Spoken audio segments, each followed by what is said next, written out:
Alright, back today with another review. This time, it's the other half of the Legacy and Sideshow Collectibles Iron Man 2 Maquette line so far with War Machine. Um, War Machine at Comic-Con looked amazing. As I said in my video from Comic-Con in last July, the size of the piece is I mean, it's huge. The detailing in it is truly top notch. As I'll go more into as I show you the piece, kind of talk about one thing that I didn't notice at Comic-Con necessarily that I saw more in the pictures that came out. But the piece itself, guys, is great. Obviously, you know, with the Mark VI, there was some issues with the chin for folks. I was lucky enough that I got one that is virtually perfect outside of a little tiny chip on the tip of the thumb. War Machine, nothing. Looks great. Lights work right out of the box. The base is really cool. We'll go into that. The edition number that I got was 173. I won't show you the base because I wanted to hurry up and get him set up. 173 out of 400 pieces. War Machine cost $550, I believe, for the exclusive and the regular now. I know that Sideshow lowered the price and has recently sent out an email for anybody that had the regular if they wanted to convert up and get the exclusive, which is a nameplate, and I'll show you the nameplate here in a little bit, that they could do so. But this piece, guys, is really great. Oh yeah, this review goes out to a buddy of mine, Jay, on the Freaks board. He's a big Iron Man guy, so I want to throw that out to him. Let me go over to War Machine and we'll get started with that. Okay, just starting off, kind of showing you the base. Like the Mark VI, you've got the hammer drone here. You got the arm on this one. You've got bullet casings, obviously for War Machine, and the Uncle Gazpacho. You've got bullets from that. Same rocky base from the little creek bed that they're in at the Stark Expo. It's really cool. Really well done. Paint and detail are fantastic. See if I can't get you some of that detail on the what's supposed to be grass. I don't know if I can get you a good look at that bullet or not. There you go. So really well done. Same setup as far as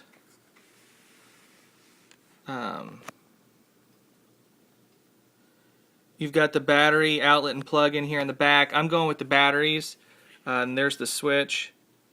And so I opted not to use the batteries that came with them. I opted to use some Duracells just because sometimes batteries that come with these things tend to go out quicker because they're I don't know. It just seems that's my luck with them. So I opted to just use some Duracells and have these as a backup. But here's the piece itself. Just kind of go over things. I mean, these metal parts here that look like they're steel, I mean, they're just fantastic. The detail in them is really well done. I mean, it looks like steel. I mean, it's obviously not, I don't think the material obviously isn't supposed to be steel, but that's the impression that it gives. There's the other leg here.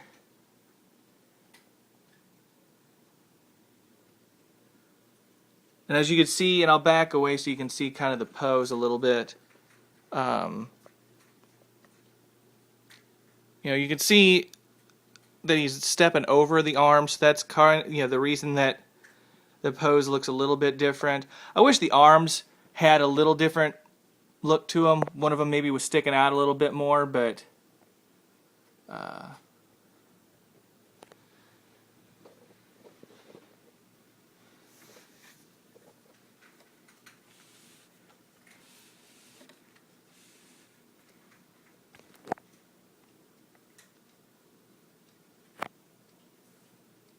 really good detailing on the gun there.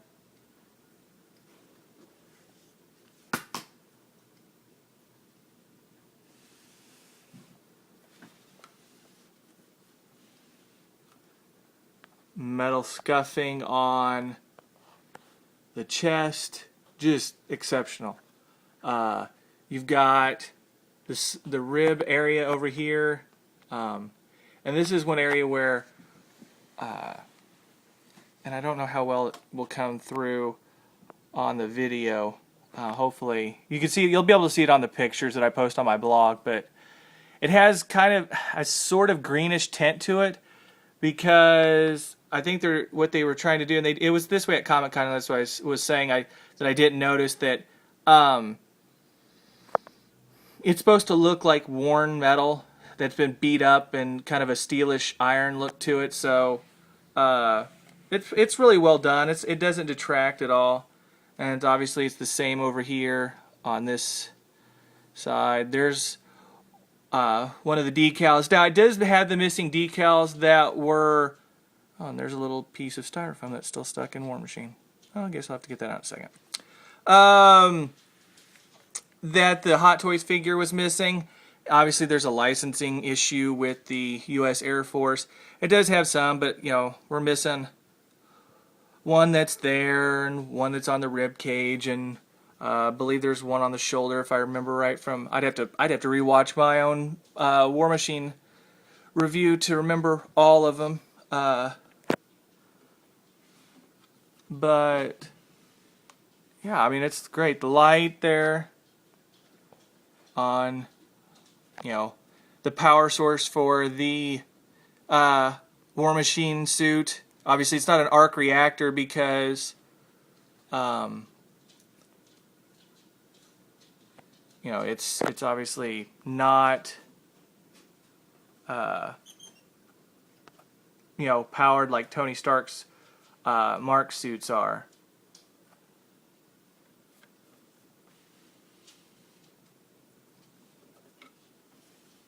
But you've got some of the green there too. Ish, steel looking colors. Show you the back of War Machine here. There's Uncle Gazpacho, and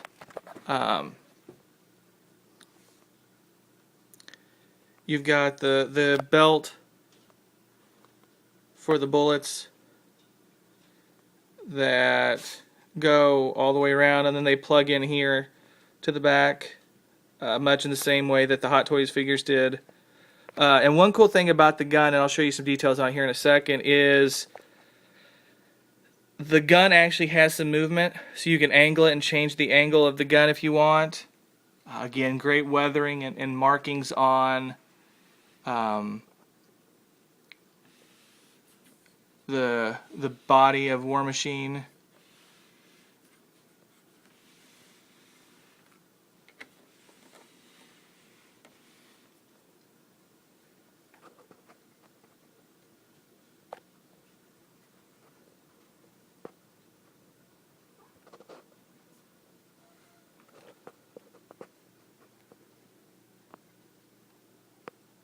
There we go. Get you a good look at the face.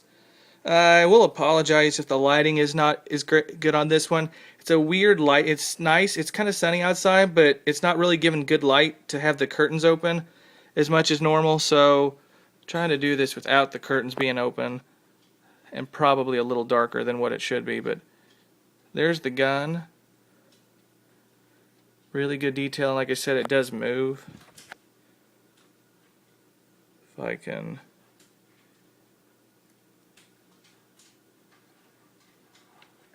And then let me flip the lights on.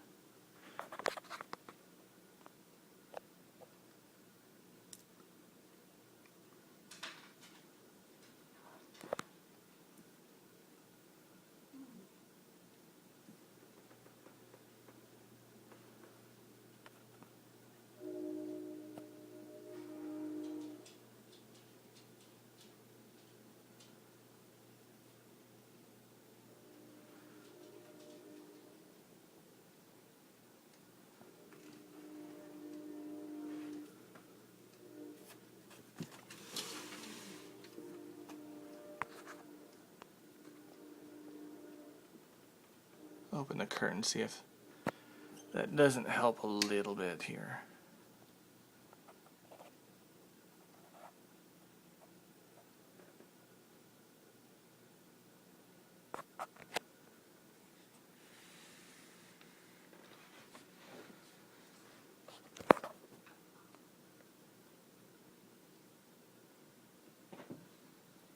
But it's a really great piece, guys. Really great. I'll give you my closing thoughts here in just a second, and we'll be right back. Okay. One thing I forgot to show you was the name tag. There it is. I really like on this one, the Iron Man one, it looked like the logo, like Iron Man. This one, it matches War Machine. It has a very mechanical look to it between here and the lettering. Pardon me. So, I don't know, it just looks really sharp. I like it.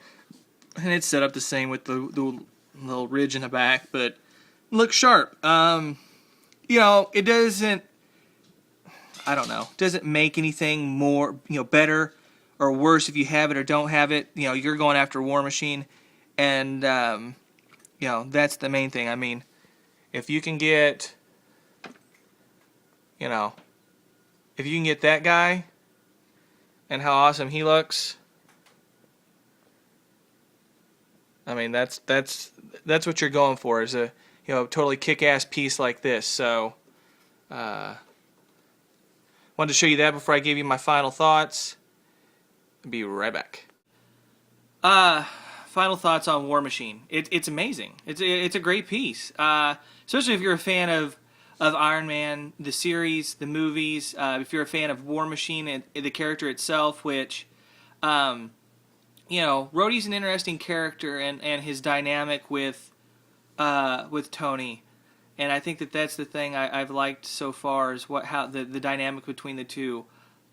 Curious to see what they do with Iron Man 3. Because the rumor is that it's going to be more Iron Man centric, which is fine, because I mean that's the character I prefer the most. But I don't want them to lose that dynamic of the relationship between Rhodey and Tony. So we'll see where that goes. If you're a fan of War Machine, there's a new comic that's out called Iron Man 2.0, and it's a War Machine centric comic. It's supposed to be 4 issues right now, I think. I haven't seen where you can subscribe to it through the place that I get my comics from, but if you're a fan of War Machine, that's out there. But 400 pieces on this particular maquette. It's beautifully made. Sideshow and Legacy nailed this one. I don't think you'll see any complaints or upset people like there was with the Mark VI. As far as where it fits into my Iron Man collection, it's amazing. I mean, I cleared out a spot yesterday to make sure War Machine had his place in where I have the Mark I maquette and the Mark VI. So the lights work, the paint's great. I'm glad to have a character that I've grown to like because of the movies, gotten a chance to read some of the, get back to reading some of his comics. And it's great. I love it. So if you're thinking about getting it or you're about to get it, I can't tell you that, you're making a mistake at all, because I don't think you are. I think that this is one of those pieces that if you're a fan of Iron Man and War Machine, you have to get. It's great. 400 pieces on, like I said, on the edition size. That's not big at all. I mean, that's a really small edition size for a Marvel piece, I think. So I'm glad to have it. I flexed it so I could make sure I could afford it.